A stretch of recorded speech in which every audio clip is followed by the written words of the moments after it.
Good evening, everybody. So I'm here to do the, I'm here to talk about the practical side of actually entering the awards. So I'm going to go through literally step by step. So the first, all awards, all entries are submitted online. So the first thing you have to do is to go to our website, www.teachingawards.com. And as you can see, hopefully on your screens now, there is a tab, a menu along the top that says enter the 2022 awards. So when you go on there, you'll see two boxes, teachers and schools and parents. Now I'm talking to you today as entering people, and that can only happen by staffing schools for 14 of our 15 categories. So that's going to be our focus for today. So in step one, you simply click on I'm a teacher and I'm at school, and then we head over to step two. So there are two parts in step two, and the first part is probably the most important part really, and this takes you to the top of the menu where you can see 4 pink buttons at the top. These are useful documents which have been written to help you to maximise your nominee's success. Now, what makes a good entry guide is definitely a crucial one to read. That's been written by our judges, some of whom are with us today. Sarah's going to talk to you a bit more about that later on. But it's really about what they're looking for in an entry and how to get the best out of writing your entry. So that's definitely the key one. For those that haven't heard of the Teaching Awards before, Jodie very kindly wrote us a Mythbuster. So again, there's lots of information in there that's useful if we don't cover it in today's webinar. And then there's the FAQs and the process. So that's kind of the timeline of what happens, which I will also cover briefly later on. So then we head over to part two.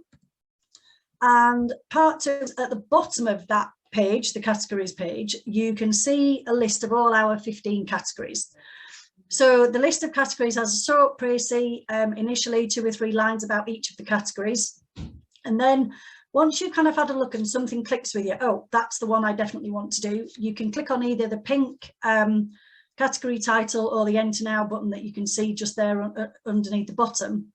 And that gives you an expanded bit of information about the category. And then 2 really key points there. You can see the white blocks with the pink arrows. So the who can enter is the eligibility criteria. So that's different for each of our categories.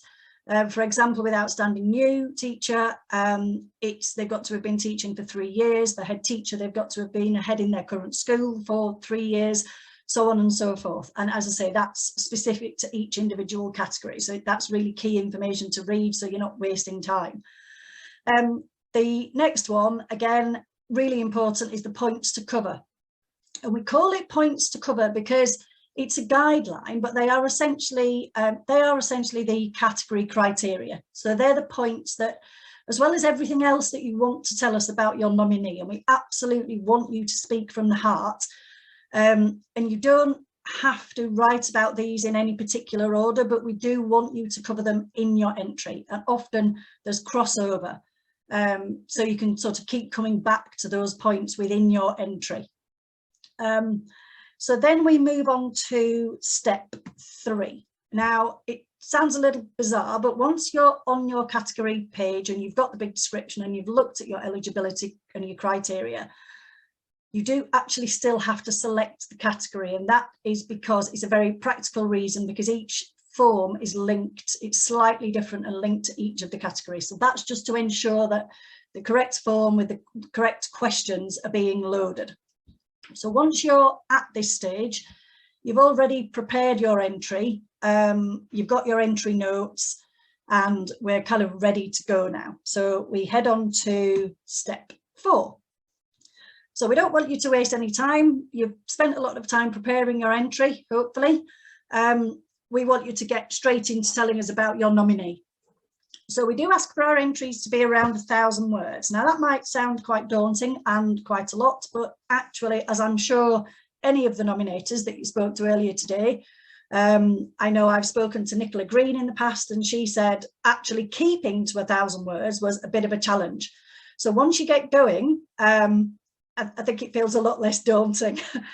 The next crucial part is obviously the name of the person that you're entering, and that this is each of these screens changes for depending on the category. So if you're LFE team or a school, then these fields are relevant to the category that you're choosing.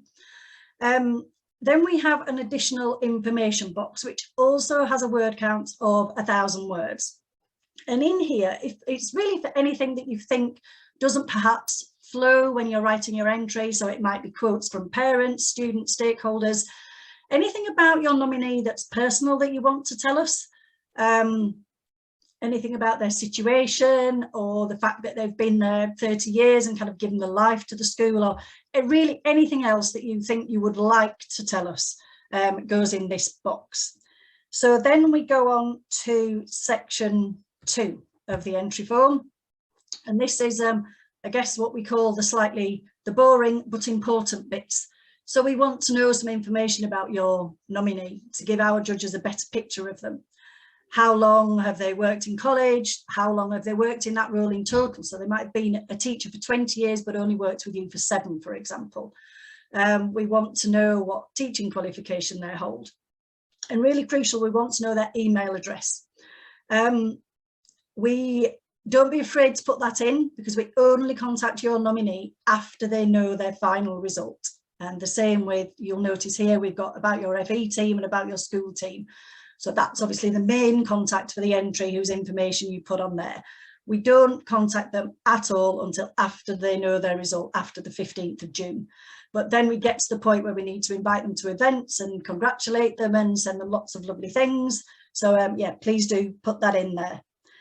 Then we go on to section 3 of the entry form, excuse me. And this is information about you. You'll be the person that we contact all the way along to give you updates on what's happening with the process, to send the results to call you if we need any more additional information. So make sure you fill all of that in.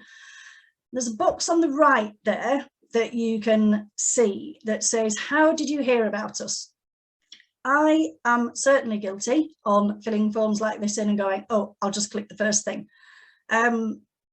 We do ask that you're not as bad as me and you answer it in a bit more of a precise manner than that, because that feeds into whether our marketing of the awards is working, whether we're reaching the right people in the right ways.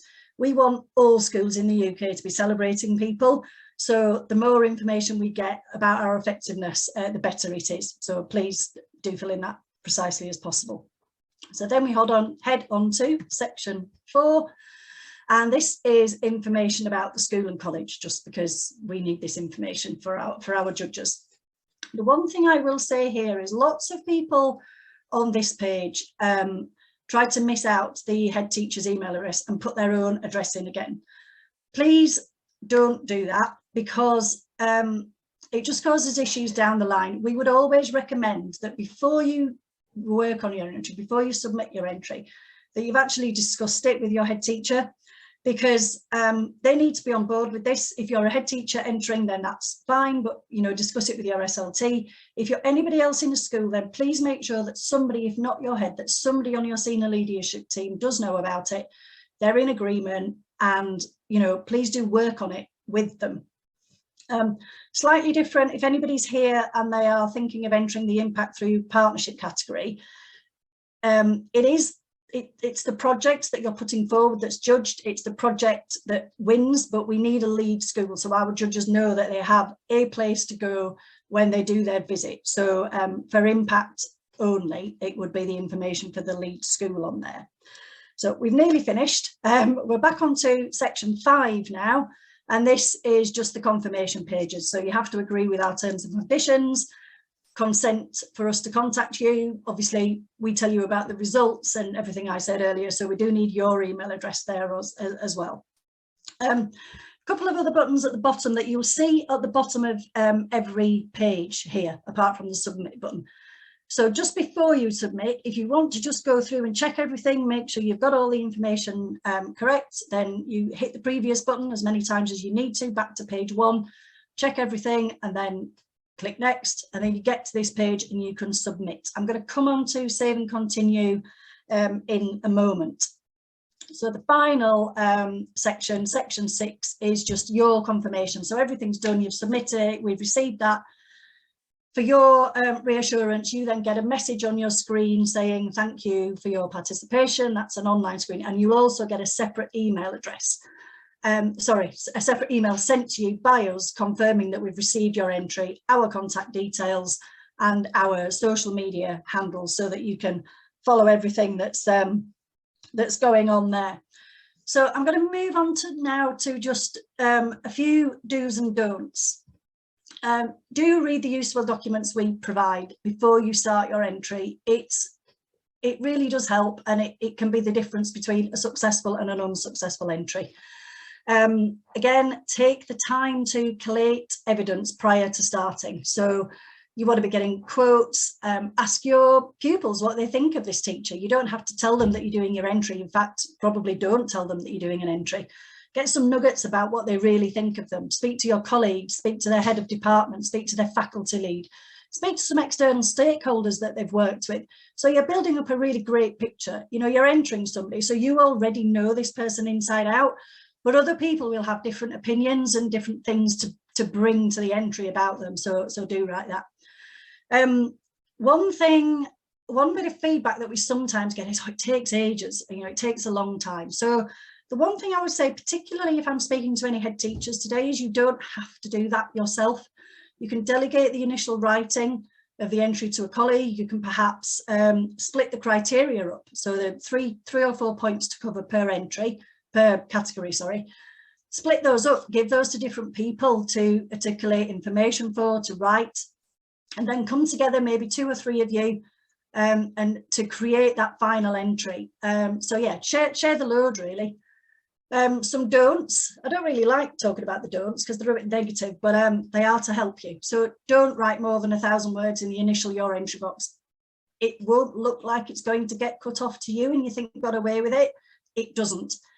I get no more than 1,000 words when I look at it online, and it can often cut off mid-sentence. So I would advise you to stop at about 990, 995, and anything additional that you want to say, put in the your information box, and then we're guaranteed for it to make sense when it reaches us. Bit of a bizarre one, the next one. Don't duplicate entries for different colleagues. You might think, well, why would I do that? But if people are entering from maths and they have different people in different schools doing very similar jobs, it can be a little bit tempting when you're doing 4 entries to copy and paste chunks, but our judges can spot it a mile off, and it doesn't stand anybody in good stead. We then don't really know what relates to which nominee. So yeah, just avoid that. Please don't do it. You're unlikely to get shortlisted if you do, so you're really scuppering your chances. And a really big one, don't leave your entry to the last minute. We read every single one internally, and our judges read every single one as well. Where time allows, we give feedback if we feel the entry is too short or you're not providing enough detail on a certain aspect of the criteria. Obviously, the later you enter, the busier we are, the less able we are to provide feedback. So take advantage and use us for that feedback by getting in early. The early bird does catch the worm. I just nearly finished. A few other things to know. I mentioned save and continue earlier. We all know that Stafford schools have to drop things very quickly. If there's a safeguarding issue or a child's fallen or you've got a ranty parent in reception who's demanding to see you. You've got to 700 words and you don't want to lose it. So if you click save and continue, that will give you a link that will appear on your screen. We advise you copy and pasting that and just sticking it on a Word document or in an email for later reference.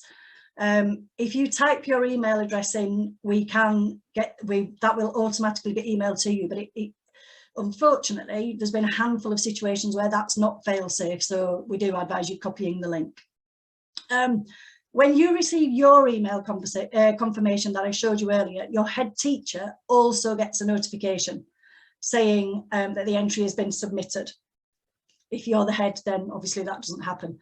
But that's why we say it's really important. We don't want this to be the first notification. They have no idea what this is, who we are, what you're doing, and then all of a sudden they get an email saying so-and-so has been entered into the awards.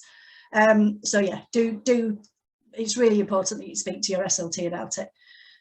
We don't advertise this widely, so you're at an advantage if you're watching this webinar now, but if you want to see example entry forms of previous winners, then they are available on request. We don't put them up on our website publicly because we want to see your unique entry. We don't want everybody to be following the same formula. But if you're really stuck and you're really struggling to make a start, then, you know, do come to us and we can do that, which takes me nicely on to, we're always here to help. We'll always answer your questions. No question is too big, too small, too silly. We might have been asked it 1,000 times before, but it's the first time you're asking it. So, you know, do come to us. Don't hesitate to ask us. We're always here to help.